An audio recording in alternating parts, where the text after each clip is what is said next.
جب انسان اللہ کے احکام کو بجا لائے تو اس کے دل سے فقر و فاقے کا خوف نکل جاتا ہے اور اللہ اسے طرح طرح کے انعامات سے نوازتا ہے۔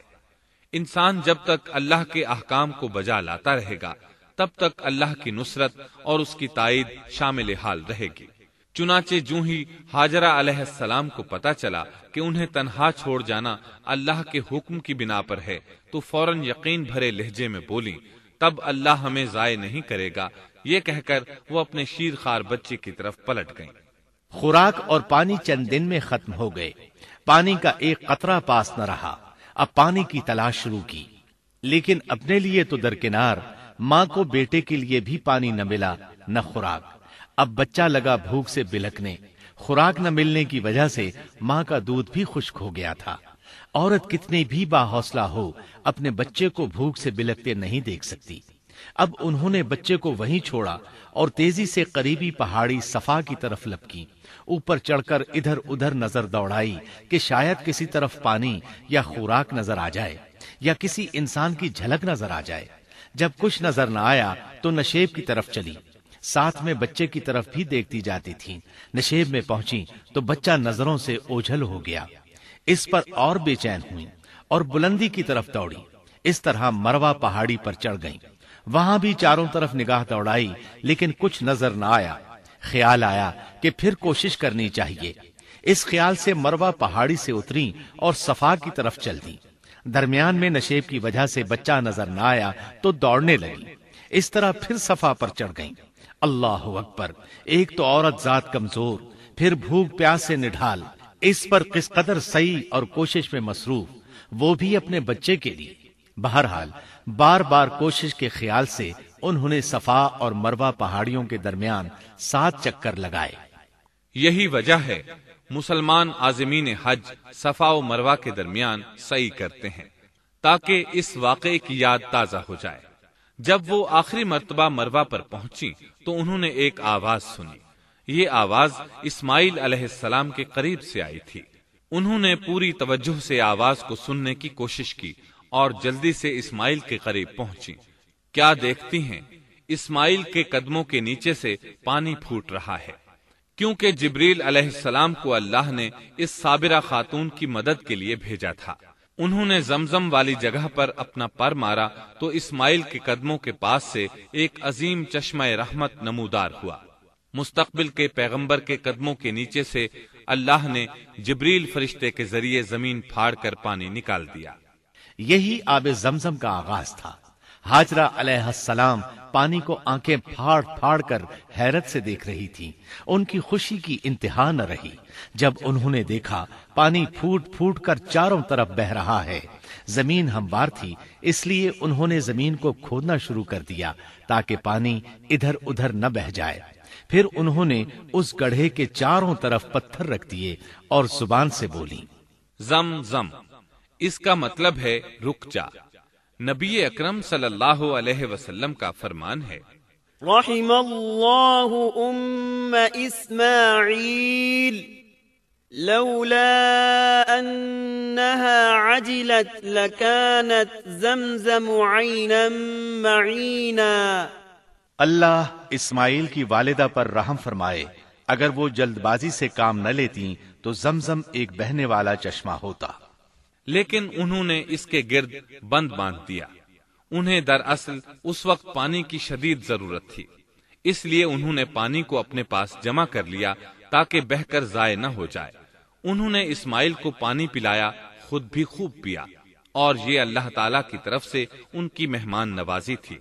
وہاں کوئی اور انسان نہیں تھا، نہ کھانے کی کوئی چیز تھی، بس یہی آب زمزم ان کے لیے کھانے اور پینے کا کام دے رہا تھا۔ اب چونکہ زمزم ایک چشمہ بن گیا تھا، اس لیے پرندے بھی آنے لگے۔ انہی دنوں عرب کے قبیلوں میں سے ایک قبیلہ بنو جرہم یمن کو خیر باد کہہ کر اس طرف آ رہا تھا۔ یمن میں ایک بہت بڑا ڈیم تھا۔ پہاڑوں کے درمیان انہوں نے پانی کو روک کر ایک بہت بڑا بند قائم کر رکھا تھا۔ اس سے پورا سال آسانی سے کھیتی باڑی کرتے تھے۔ اس ڈیم کی بدولت ان کا آب پاشی کا نظام بہت اچھا تھا۔ جب اس ڈیم کو اللہ تعالیٰ نے توڑا تو تمام لوگ وہاں سے منتشر ہو گئے اور جزیرہ عرب کے اطراف میں منتقل ہونے لگے۔ وہیں سے ہجرت کرنے والا ایک قبیلہ بنو جرہم تھا۔ یہ لوگ بنیادی طور پر عرب تھے۔ یہ قبیلہ سفر میں رہتا، جہاں کہیں پانی اور چراگاہ نظر آتے وہیں پڑاؤ ڈال دیتے۔ جب وہاں خوراک ختم ہو جاتی تو آگے سفر شروع کر دیتے۔ چونکہ وہ بہت بڑے تاجر تھے، اس بنا پر ان راستوں سے خوب واقف تھے۔ انہیں چشموں کا خوب علم تھا۔ ملک شام کی طرف بھی ان کی آمد و رفت تھی۔ یہ قبیلہ بنو جرہم مکہ کے قریب پہنچا تو فضا میں پرندوں کو منڈلاتے پایا۔ کہنے لگے ان پرندوں کی موجودگی میں ضرور کوئی راز ہے۔ اب انہوں نے اپنے کچھ آدمی اس طرف بھیجے۔ یہ لوگ جلد ہی چشمے تک پہنچ گئے۔ انہوں نے وہاں ایک عورت اور اس کے بچے کو پایا۔ پھر وہ لوگ ان کے پاس آئے، وہاں پڑاؤ ڈالنے کی اجازت مانگی۔ سیدہ ہاجرہ نے فرمایا، ٹھیک ہے، لیکن شرط یہ ہے کہ تمہیں اجرت ادا کرنا ہوگی۔ ان کے لیے یہ سستا سودا تھا۔ ان کے پورے قبیلے کو سامان زندگی مل رہا تھا، جبکہ صرف ایک عورت اور اس کے بیٹے کی ذمہ داری ان پر عائد ہو رہی تھی۔ انہوں نے فوراً حامی بھر لی اور وہاں رہائش اختیار کر لی۔ اس طرح یہ لوگ سیدہ ہاجرہ علیہ السلام کی معیشت کا ذریعہ بن گئے، اور اس طرح سیدنا اسماعیل علیہ السلام بنو جرہم میں پرورش پاتے رہے۔ انہوں نے ان لوگوں سے عربی سیکھ لی اور ان سے بھی زیادہ عربی دان بن گئے۔ فصاحت اور بلاغت سے عربی میں بات چیت کرنے لگے۔ پھر ان کی اس قبیلے میں شادی ہو گئی۔ ان کی اولاد سے عرب قوم کا آغاز ہوا۔ انہی میں سے سرور کائنات محمد صلی اللہ علیہ وسلم کی ولادت باسعادت ہوئی۔ بنو جرہم کی آمد اور آبادی ابراہیم علیہ السلام کی دعا کا نتیجہ تھی۔ جب انہوں نے اپنی بیوی اور بچے یعنی دو کمزور انسانوں کو اس ویران جگہ چھوڑا تھا تو یہ دعا مانگی تھی، ربنا انی اسکنت من ذریتی بواد غیر ذی زرع عند بیتک المحرم۔ اے ہمارے پروردگار، میں نے اپنی کچھ اولاد اس بے آباد جنگل میں تیرے حرمت والے گھر کے پاس بسائی ہے۔ یہاں یہ سوال پیدا ہوتا ہے کہ کیا اس وقت بیت اللہ کی تعمیر ہو چکی تھی؟ درست بات یہ ہے کہ اس وقت خانہ کعبہ کی تعمیر نہیں ہوئی تھی۔ پھر سوال پیدا ہوتا ہے کہ کیا ابراہیم علیہ السلام کے زمانے سے پہلے اس کی تعمیر ہو چکی تھی یا صرف جگہ ہی معروف تھی؟ اس بارے میں دو طرح کی روایات ہیں۔ بعض میں آتا ہے کہ صرف اس کی جگہ معروف تھی، اور بعض میں ہے کہ ابراہیم علیہ السلام سے پہلے شیس علیہ السلام نے اس کو تعمیر کیا تھا، اور وہ گردش ایام کے ساتھ ساتھ منہدم ہو کر ختم ہو گیا۔ لیکن بہرحال اس کی جگہ معلوم تھی، اور وہی پہلا گھر تھا، جیسا کہ اللہ نے خبر دی ہے۔ ان اول بیت وضع للناس للذی ببکۃ مبارکا وہدی للعالمین۔ اللہ تعالیٰ نے پہلا گھر جو لوگوں کے لیے مقرر کیا تھا وہی ہے جو مکہ میں ہے، اور وہ پوری دنیا کے لیے برکت اور ہدایت والا ہے۔ ابراہیم علیہ السلام نے اللہ تعالیٰ سے یہ دعا مانگی تھی، ربنا انی اسکنت من ذریتی بواد غیر ذی زرع عند بیتک المحرم ربنا ليقيموا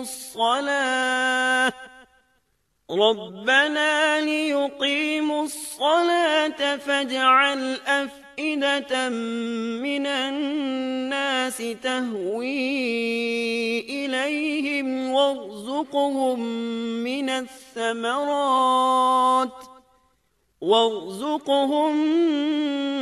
الثمرات لعلهم يشكرون۔ اے ہمارے پروردگار، میں نے اپنی کچھ اولاد اس بے کھیتی کے جنگل میں تیرے حرمت والے گھر کے پاس بسائی ہے۔ اے ہمارے پروردگار، یہ اس لیے کہ وہ نماز قائم کریں، پس تو کچھ لوگوں کے دلوں کو ان کی طرف مائل کر دے اور انہیں پھلوں کی روزیاں عطا فرما تاکہ یہ شکر گزاری کریں۔ دن گزرتے رہے اور اسماعیل علیہ السلام بنو جرہم کے ماحول میں عمر کی منزلیں طے کرتے رہے اور وہ ہوش سنبھالنے کے قریب ہو گئے۔ ابراہیم علیہ السلام ہر سال 1-2 بار اپنے گھرانے کی دیکھ بھال کے لیے چکر لگاتے تھے۔ جب اسماعیل علیہ السلام نے ہوش سنبھالا تو ایک بار پھر ایک عظیم آزمائش کا وقت آ گیا۔ ہوا یوں کہ ایک مرتبہ ابراہیم علیہ السلام مکہ تشریف لائے، ایک جگہ آرام کے لیے بیٹھے کہ نیند کی وادی میں پہنچ گئے۔ نیند میں انہوں نے خواب دیکھا کہ اپنے لخت جگر کو اپنے ہاتھ سے ذبح کر رہے ہیں، ساتھ ہی آنکھ کھل گئی۔ ابراہیم علیہ السلام جانتے تھے کہ انبیاء کرام کے خواب حقیقت ہوتے ہیں، اللہ کی طرف سے وحی ہوتے ہیں، اور شیطان کسی صورت ان کے خواب میں نہیں آ سکتا، لہذا انہوں نے اس خواب کے مطابق عمل کرنے کا پختہ ارادہ کر لیا، کسی قسم کی پریشانی کا شکار نہ ہوئے۔ اللہ رب العزت نے اس عظیم اور تعجب خیز واقعے کا قرآن مجید میں ذکر کرتے ہوئے فرمایا، وقال إني ذاهب إلى ربي سيهدين رب هب لي من الصالحين فبشرناه بغلام حليم فلما بلغ معه السعي قال يا بني إني أرى في المنام أني أذبحك فانظر ماذا ترى۔ اور ابراہیم نے کہا، میں تو ہجرت کر کے اپنے پروردگار کی طرف جانے والا ہوں، وہ ضرور میری رہنمائی کرے گا۔ اے میرے رب، مجھے نیک بخت اولاد عطا فرما۔ تو ہم نے ایک بردبار بچے کی بشارت دی۔ پھر جب بچہ اتنی عمر کو پہنچا کہ اس کے ساتھ چلنے پھرنے لگا تو ابراہیم نے کہا، میرے پیارے بیٹے، میں نے خواب دیکھا ہے کہ میں تجھے ذبح کر رہا ہوں، اب تو بتا تیری کیا رائے ہے؟ یہاں سوال پیدا ہوتا ہے کہ ابراہیم علیہ السلام نے اسماعیل علیہ السلام سے مشورہ کیوں لیا؟ وہ چاہتے تو اسماعیل کو سوتے میں ذبح کر دیتے، اس طرح اللہ کا حکم بجا لاتے۔ وہ بیٹے کے پاس کیوں گئے اور ان سے مشورہ کیوں لیا؟ جی ہاں، یہ مسئلہ یاد رکھنے کے قابل ہے کہ ہر مسلمان پر لازم ہے کہ وہ اپنے دوسرے مسلمان بھائی کو اجر و ثواب میں شامل کرنے کی کوشش کرے۔ ابراہیم علیہ السلام نے بیٹے کو ثواب میں شامل کرنے کے لیے انہیں اللہ کے حکم سے آگاہ کیا۔ یہ نہ چاہا کہ میں اکیلا ہی اجر لیتا رہوں، بلکہ دوسرے کی خیر خواہی کو پیش نظر رکھا۔ والدین کے لیے آپ کے اس انداز میں نصیحت موجود ہے، یہ کہ اولاد کو ثواب کے مواقع فراہم کریں، ان کی صحیح تربیت کریں۔ اگر صدقہ کرنے کا موقع ملے تو بچوں کے ذریعے صدقہ کرائیں، تاکہ انہیں بھی اللہ کے راستے میں خرچ کرنے کی عادت پڑے۔ جب کسی دینی مجلس میں بیٹھنے کا موقع ملے تو اپنی اولاد کو بھی ساتھ لے کر جائیں۔ بے شمار لوگ خود تو جاتے ہیں، اولاد کو جانے کے لیے کہتے بھی نہیں، خود دین سیکھتے ہیں، اولاد کو دین نہیں سکھاتے۔ ابراہیم علیہ السلام نے اسماعیل علیہ السلام سے رائے لی۔ سبحان اللہ، انہوں نے جواب میں فرمایا، یا ابت افعل ما تؤمر۔ اے ابا جان، آپ کو جو حکم ملا ہے کر گزریے۔ یہ نہیں کہا کہ مجھے تو حکم نہیں ہوا، بلکہ فوراً سر تسلیم خم کر دیا، اس لیے کہ وہ جانتے تھے انبیاء کا خواب حقیقت پر مبنی ہوتا ہے، اللہ کی وحی ہوتا ہے، اس لیے بالکل پریشانی ظاہر نہ کی، یہ تک نہ پوچھا مجھے کیوں ذبح کر رہے ہیں، یا میرا کیا جرم ہے، یا آپ کے پاس کون سا صریح حکم آیا ہے۔ انہوں نے ایسی کوئی بات نہ کہی۔ اللہ کی فرما برداری اسی کو کہتے ہیں۔ چنانچہ اپنے باپ سے کہا، یا ابت افعل ما تؤمر ستجدنی ان شاء اللہ من الصابرین۔ اے ابا جان، آپ کو جو حکم ہوا ہے اس کو کر گزریے، انشاءاللہ آپ مجھے صبر کرنے والوں میں پائیں گے۔ علماء کرام فرماتے ہیں اس جملے سے ان کا انتہائی ادب اور احترام شامل ہے، اور اس میں زبردست توکل موجود ہے۔ یہ نہیں کہا کہ آپ مجھے صبر کرنے والوں میں سے پائیں گے، بلکہ آپ نے اللہ کی مشیت کو جملے میں شامل کیا اور فرمایا انشاءاللہ آپ مجھے صبر کرنے والوں میں سے پائیں گے۔ لہٰذا مسلمانوں کو دھوکے میں نہیں پڑنا چاہیے۔ یہ نہ کہے میں سفر کروں گا، میں فلاں کام کروں گا، میں فلاں کام کے کرنے کی طاقت رکھتا ہوں، بلکہ یوں کہے اللہ نے چاہا تو میں سفر کروں گا، اللہ نے چاہا تو فلاں کام کروں گا۔ اپنے علم اور طاقت کے دھوکے میں پڑنا سراسر نادانی ہے۔ ہر چیز کا تعلق اللہ سے قائم کرے، جیسا کہ اللہ تعالیٰ فرماتے ہیں وَلَا تَقُولَنَّ لِشَيْءٍ إِنِّي فَاعِلٌ ذَلِكَ غَدًا إِلَّا أَن يَشَاءَ اللَّهُ، اور ہرگز ہرگز کسی کام پر یوں نہ کہنا کہ میں اسے کل کروں گا، مگر ساتھ ہی انشاءاللہ کہہ لینا۔ اپنی زبان کو اللہ کے ذکر سے سجا کر رکھو اور ہمیشہ اپنے معاملات کو اللہ کی طرف لوٹاؤ۔ بہرحال باپ بیٹا دونوں ہی مصمم ارادے کے ساتھ اللہ کا حکم پورا کرنے کے لیے پیش ہو گئے۔ اسماعیل علیہ السلام نے اپنے والد محترم سیدنا ابراہیم علیہ السلام سے کہا جب آپ مجھے ذبح کرنے لگیں تو میری پیشانی کو زمین پر رکھ دیجیے گا تاکہ آپ کو میرا چہرہ نظر نہ آئے اور کہیں آپ کے ہاتھ رک نہ جائیں، چہرہ دیکھ کر آپ پر شفقت پدری غالب نہ آ جائے۔ اب ابراہیم علیہ السلام نے بیٹے کی پیشانی پکڑ کر زمین پر لٹا دیا، جیسا کہ اللہ تعالیٰ نے فرمایا فَلَمَّا أَسْلَمَا وَتَلَّهُ لِلْجَبِينِ، جب دونوں مطیع ہو گئے اور ابراہیم نے اسے پیشانی کے بل لٹا دیا۔ اب انہوں نے چھری پکڑی اور گردن پر چلا دی، لیکن چھری نے گردن نہ کاٹی، بالکل اسی طرح جیسے آگ نے ابراہیم کو نہیں جلایا تھا، اس لیے کہ چھری میں کاٹنے کی طاقت اور آگ میں جلانے کی صلاحیت اللہ کے حکم کے بغیر نہیں آ سکتی۔ اللہ نے دونوں سے یہ طاقتیں سلب کر لی۔ اب ابراہیم زور لگا رہے ہیں، ادھر اسماعیل علیہ السلام کہہ رہے ہیں ابا جان جلدی کیجئے، چھری چلائیے۔ اللہ تعالیٰ نے اس واقعے کا ذکر یوں فرمایا ہے فَلَمَّا أَسْلَمَا وَتَلَّهُ لِلْجَبِينِ، جب وہ دونوں مطیع ہو گئے اور ابراہیم نے اسے پیشانی کے بل لٹا دیا۔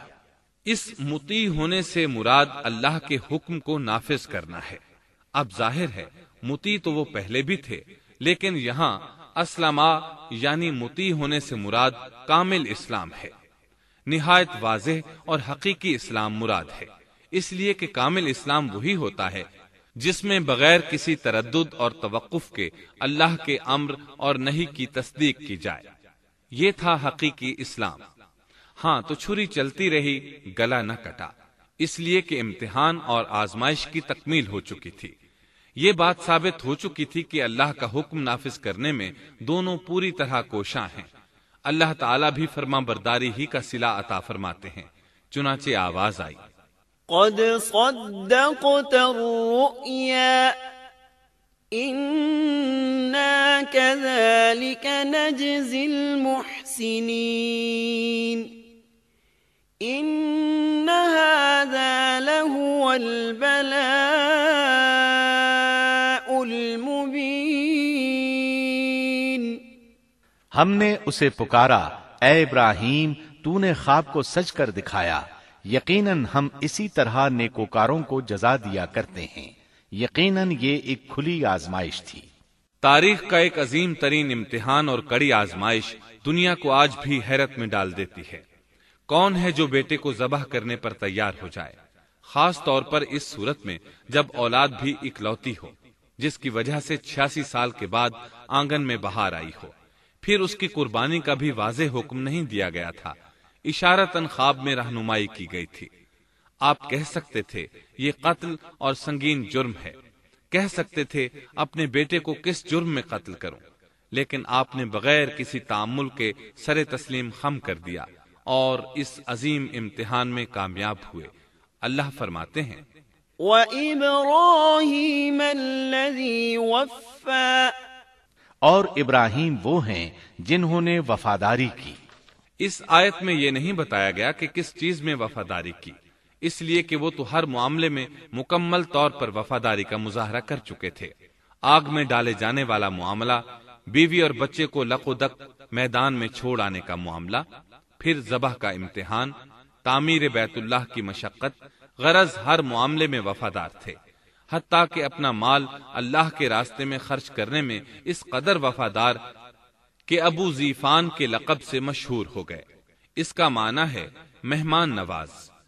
کسی مہمان کو دسترخوان پر اپنے ساتھ بٹھائے بغیر ایک لقمہ نہیں کھاتے تھے، باہر نکلتے مہمان تلاش کرتے، پھر اس کے ساتھ مل کر کھانا کھاتے، مہمان نہ ملتا تو سخت غمگین ہو جاتے۔ اس طرح انہوں نے اللہ کے ہر حکم کی پاسداری کی۔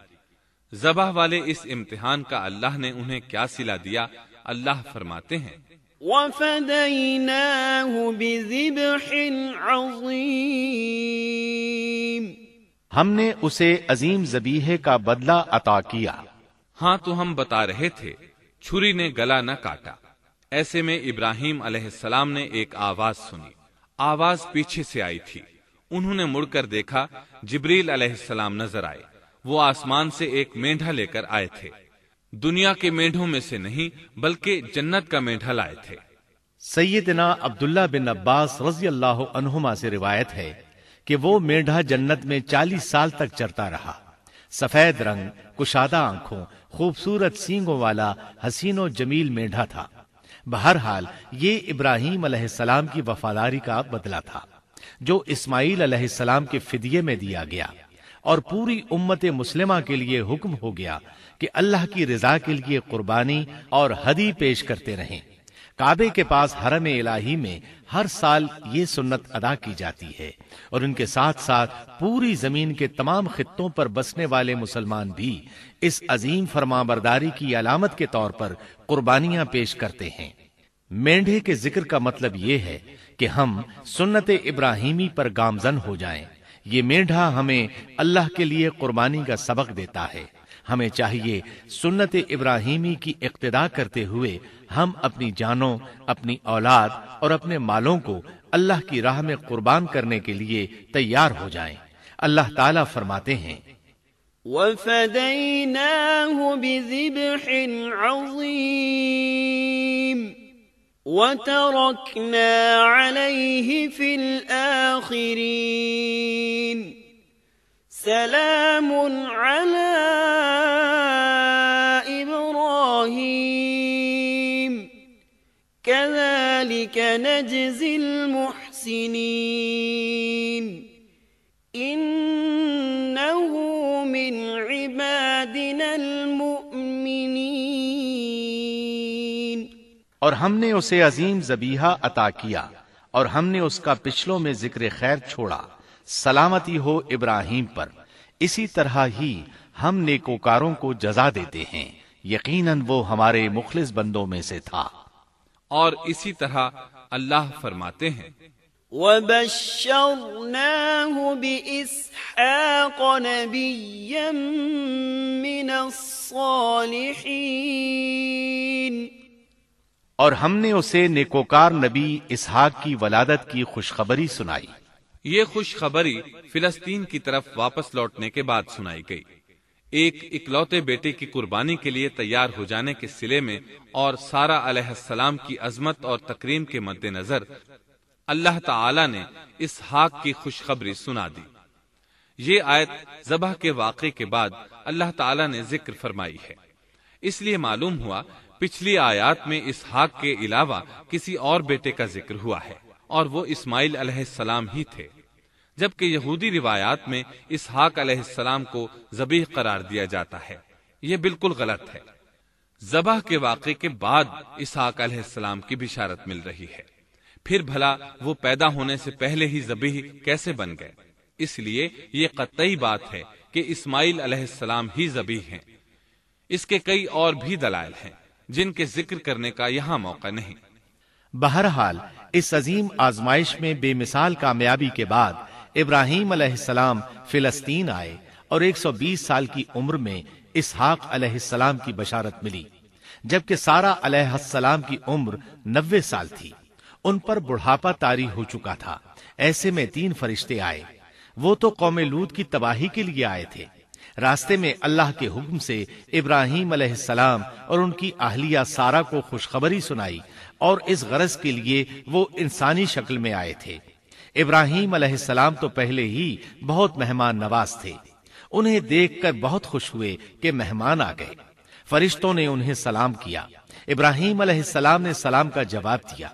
وہ حیرت زدہ تھے کہ یہ لوگ ان کی بستی کے رہنے والے تو ہیں نہیں، لیکن ان پر سفر کے نشانات بھی نہیں ہیں، جیسا کہ دور سے چل کر آنے والوں میں ہوتے ہیں، نہ ان کے پاس سواریاں ہیں۔ قرآن مجید میں آتا ہے، قالوا سلاما قال سلام قوم منكرون۔ فرشتوں نے سلام کیا تو ابراہیم نے بھی سلام کیا اور دل میں خیال کیا یہ اجنبی لوگ ہیں۔ پھر وہ اپنی مہمان نوازی کی عادت کے مطابق انہیں اندر لے آئے، ان کے لیے کھانے کا انتظام کیا۔ اللہ تعالیٰ فرماتے ہیں، وَلَقَدْ جَاءَتْ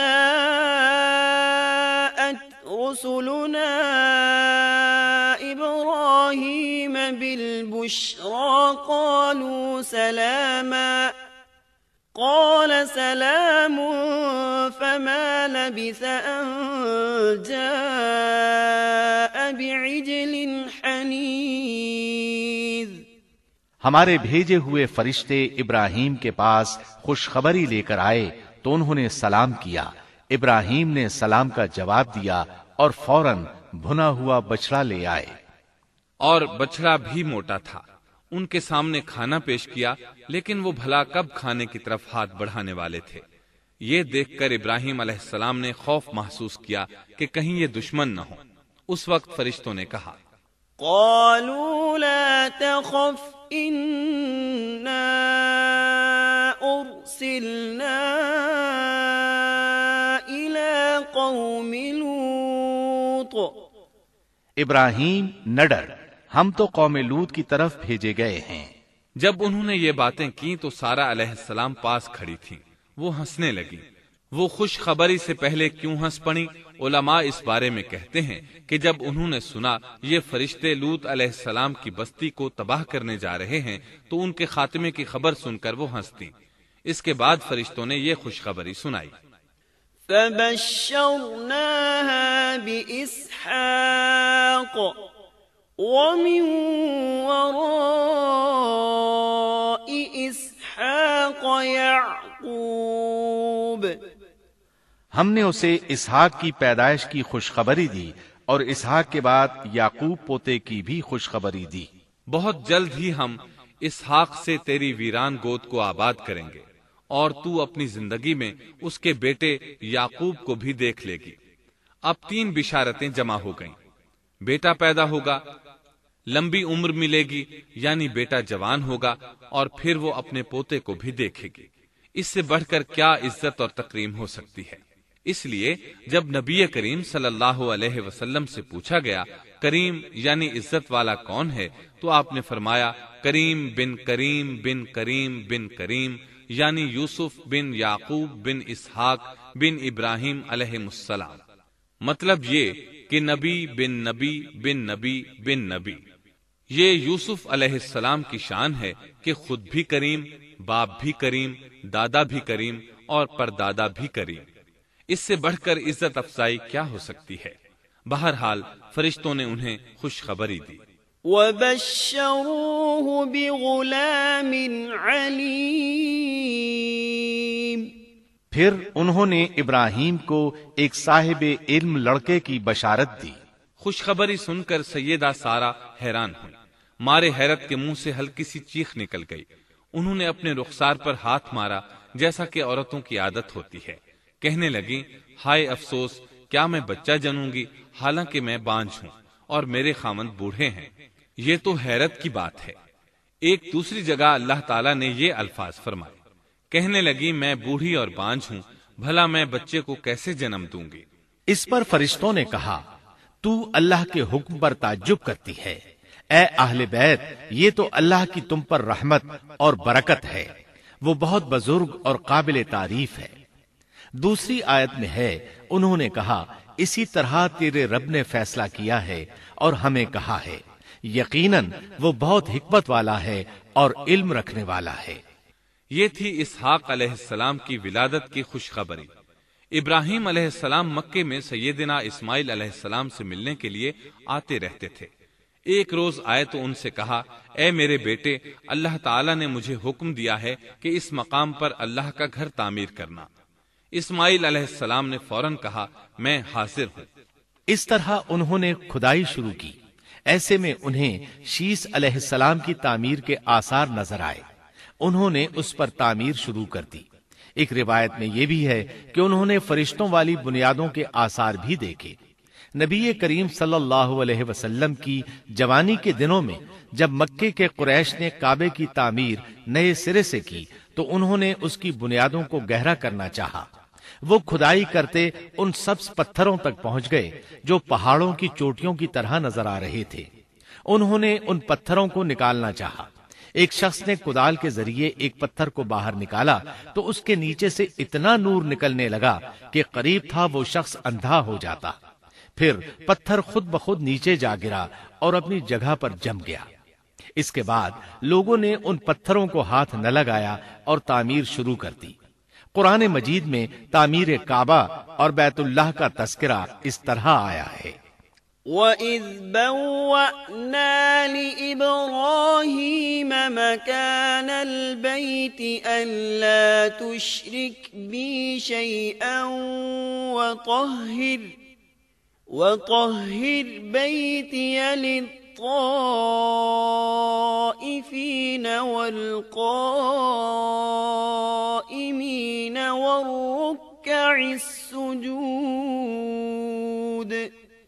اور جب ہم نے بیت اللہ کے مکان میں ابراہیم کو جگہ دی اور فرمایا کہ میرے ساتھ شرک نہ کرنا اور میرے گھر کو طواف، قیام اور رکوع و سجود کرنے والوں کے لیے پاک رکھنا، اور فرمایا، ان اول بیت وضع للناس للذی ببکۃ مبارکا وہدی للعالمین فیہ آیات بینات مقام ابراہیم ومن دخلہ کان آمنا۔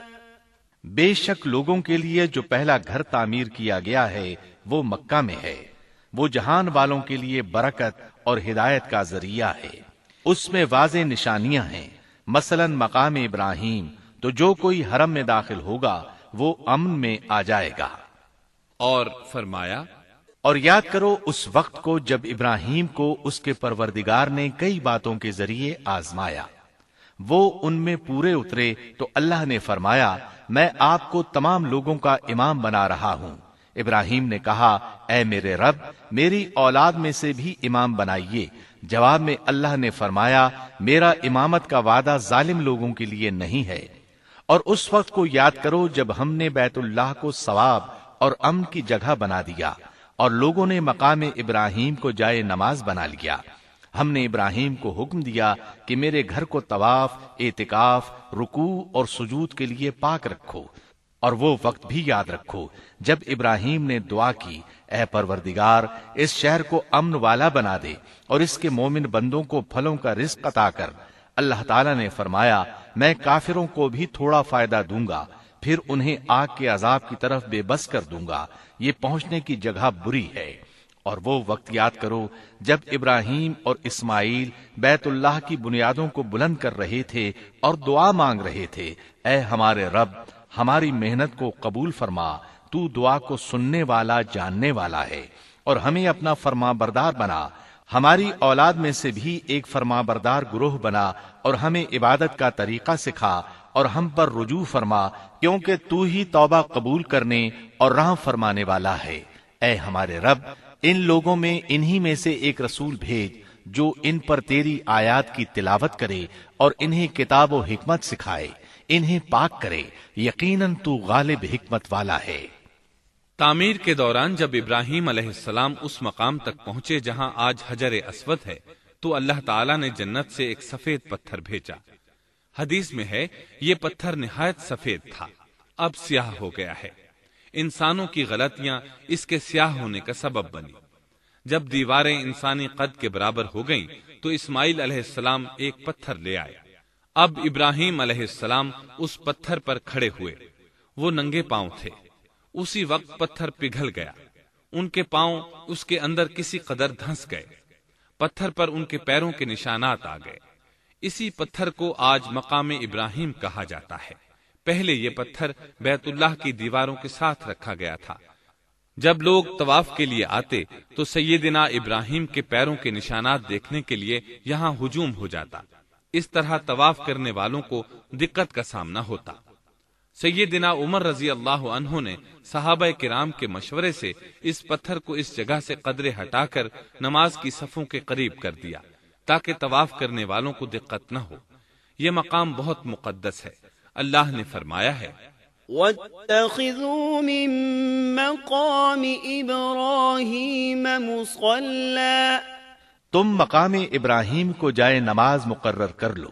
مقام ابراہیم کے قریب اس کے پیچھے ہو کر نماز پڑھنے کا موقع مل جائے تو لازماً وہاں 2 رکعت ادا کیا کرو۔ موقع نہ ملے تو پھر پوری مسجد حرام میں طواف سے فراغت والی 2 رکعت پڑھ لیا کرو۔ اس طرح کعبہ تعمیر ہوا، تب نیا حکم آیا۔ وَلِلَّهِ عَلَى النَّاسِ حِجُّ الْبَيْتِ مَنِ اسْتَطَاعَ إِلَيْهِ سَبِيلًا وَمَن كَفَرَ فَإِنَّ اللَّهَ غَنِيٌّ عَنِ الْعَالَمِينَ۔ لوگوں میں جو استطاعت رکھے اس پر اللہ کے لیے حج بیت اللہ فرض ہے، اور جو شخص جان بوجھ کر اعراض کرے تو اللہ جہانوں سے بے نیاز ہے اور اسے اس کی کوئی پرواہ نہیں۔ ادھر ابراہیم علیہ السلام کو اللہ تعالی کی طرف سے اشارہ ہوا، وَأَذِّن فِي النَّاسِ بِالْحَجِّ، لوگوں میں حج کا اعلان کر دیں۔ ابراہیم علیہ السلام کہنے لگے، اللہ میری آواز بھلا کس کس تک پہنچے گی؟ جواب آیا، آپ کے ذمے آواز لگانا ہے، پہنچانا ہمارا کام ہے۔ چنانچہ آپ عرفات کے ایک پہاڑ پر چڑھے اور آواز لگائی، لوگو بیت الحرام کا حج کرو۔ اللہ تعالیٰ نے معجزانہ طور پر یہ آواز تمام انسانوں تک پہنچا دی، خواہ وہ پیدا ہوئے تھے یا نہیں۔ دوسرا معجزہ یہ ہوا کہ اللہ نے بیت اللہ اور اس کے حج کی محبت لوگوں کے دلوں میں ڈال دی۔ اللہ نے فرمایا، وَأَذِّن فِي النَّاسِ بِالْحَجِّ يَأْتُوكَ رِجَالًا وَعَلَى كُلِّ ضَامِرٍ يَأْتِينَ مِن كُلِّ فَجٍّ عَمِيقٍ، اور آپ لوگوں میں حج کا اعلان کر دیں، وہ آپ کی طرف پیدل بھی آئیں گے اور دبلے پتلے اونٹوں پر بھی دور دور سے آئیں گے۔ اس طرح لوگ پیدل اور سوار ہو کر کثرت سے حج کے لیے آنے لگے اور یہ ویران علاقہ آباد ہونے لگا۔ یہ تھے حالات اور واقعات ابراہیم علیہ السلام کے۔ آپ نے 175 سال کی عمر میں وفات پائی۔ آپ سے پہلے سیدہ ہاجرہ علیہ السلام نے وفات پائی اور ان کی وفات سے کچھ ہی عرصہ بعد سیدہ سارہ علیہ السلام 127 سال کی عمر میں فوت ہو گئیں۔ ان دونوں کی وفات کے بعد آپ غمگین رہنے لگے۔ آخر اتنی مدت تک ساتھ رہا تھا۔